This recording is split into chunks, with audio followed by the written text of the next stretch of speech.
Hello, I'm Guru Scott. On this video, we're going to be replacing the capacitors on my 2011 model Trane heat pump. This is on a house I just bought, and we live in Phoenix, so it's very hot here, and the capacitors fail after about 2 years. So rather than waiting for it to fail, I'm just going to replace it proactively. So here's the basic heat pump unit itself. Over here, there's the electrical system, and I have disabled the electrical going into it by pulling the plug that allows the electricity to flow. And all I'm doing at this moment is looking at the capacitor to get the reading off of it. And so I'm going to do that. I can already tell you it's 440 volts and it's 45/5 microfarads. So it's a start-run combination capacitor. And I'm going to show you where the panel is for that and where the capacitor is here in just a second. So this is your start-run capacitor right here. And it's fairly easy to get to. You just pull this one side panel off, and we'll take another shot here and show you how this panel looks on the side of the AC unit. So we'll be right back. So to get this panel off, you're going to take out 3 screws up here, 1 screw on each side and 3 in the bottom. And then the panel just kind of pulls down, comes out. So that's how you get to this. And all we're going to do right now is look at it and order that capacitor off Amazon or from Trane itself. And then we will come back and we'll reinstall it in a couple of days. Okay, we finally got our capacitor in for our unit that's on top of the roof.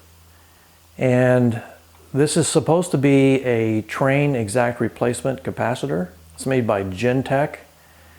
And it's a 45 microfarad, 5 microfarad, 440 volt AC capacitor. And so the tools we're going to need to do this job are some electrician's gloves, both inner and outer liners. And you'll want to check to make sure they're good. I actually have a fairly new pair I use. You're going to need a digital voltmeter. You're going to need a lock and a tag to lock out the power distribution center before you go up on the roof and start doing the work. You're going to need one of these multi-purpose screwdrivers that also has the built-in nut driver and screwdrivers. And you're going to need some of this type of long-nosed pliers so you can pull the old terminals loose. Also, I'm going to label everything. The new capacitor, I've made a label for the date. And then up on the unit itself, I've made some labels: F for fan, H for Herm, which is hermetically sealed compressor, and C for common. And so I'm also going to label the new capacitor. It's got stamped in labels, but I'm actually going to add labels. I'll show you that here in a second. Okay, so I've put labels on this capacitor: C for common, F for fan, and H for Herm, or hermetically sealed compressor. There is a small dent in the capacitor. I did check the resistance. There's no shorts. Hopefully that'll be okay. I prefer not to put a dented capacitor in, but the fact is when you put the band around it, often it'll squeeze it in a little bit anyway, so hopefully it should be okay. And so I put the date on it. So one more thing I wanted to mention was when you're getting ready to take the old capacitor out, it's going to have a charge on it. So you don't want to just short across it and discharge it. You want to use a discharging resistor like I have here to discharge between common and H and common and F. And that way you won't damage the capacitor. I'll also save it. So we're going to show you how to lock out, tag out next. And so we'll be right back. At this point, I'm ready to go on top of the roof and install the new capacitor. So I'm going to open up the power distribution center box like this. This is the AC. I'm going to flip that breaker off. I'm going to close the box. And then I'm going to put my tag on it and my lock and lock it out so nobody can get into it while I'm on the roof working. So now I'm going to go up on the roof. We're up here on the roof, and this is our alternate power distribution center. And this is our way of double locking out or double controlling the voltage, our energy going onto the AC unit. So we open up the panel here. It's got another sub panel inside, and inside of it, it has this device here you can pull out, which you set it on top. That keeps the voltage from going over to the AC unit. So now we're going to safely open up the AC unit, and I'll check the voltage on it to make sure everything's okay. I have the side access panel off on the AC unit, and the start run capacitor is right here. And so I'm not going to do anything with it yet. I'm going to put on some electrician's gloves, and I'm going to use my voltmeter to check to make sure there's no voltage on it.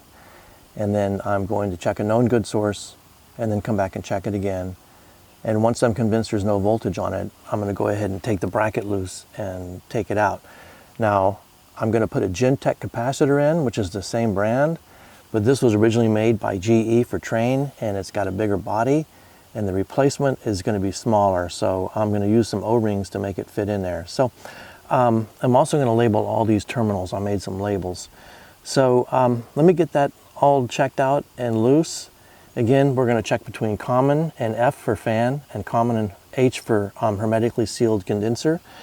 And we're going to make sure there's no voltages. And then I'm also going to put a bleeder resistor, 220 ohm resistor, between common and fan, let it bleed for a few minutes, and then common and H, and let that bleed for a few minutes before I feel like it's safe to work on. Okay, so here's the old capacitor. I have it hanging loose, and I've labeled it H for herm, or hermetically sealed unit, C for common, and then F for fan. So now I can pull the wires loose using some long nose, needle nose pliers, like this style here. And you want to make sure you don't short across the capacitor, because shorting the capacitor actually ruins it. So this one's still good, I'm going to save it. But if you ever want to reuse a capacitor and you short it, it ultimately destroys it. It may not destroy it right away, but it'll make it so it's not good. So always you want to use a bleeder resistor, something like this. So I'm going to pull those loose. I'm going to transfer them to the new capacitor, and then I'm going to come back. Okay, the wires are all transferred. So these are the O-rings that I've used that are going to help me hold this into place. I'm going to put it back into place, tighten it up, put the cover back on, re-enable all of my lockout tagouts, and start it up and see how it runs. So that's all there is to this video. Thanks for watching. Tschüss.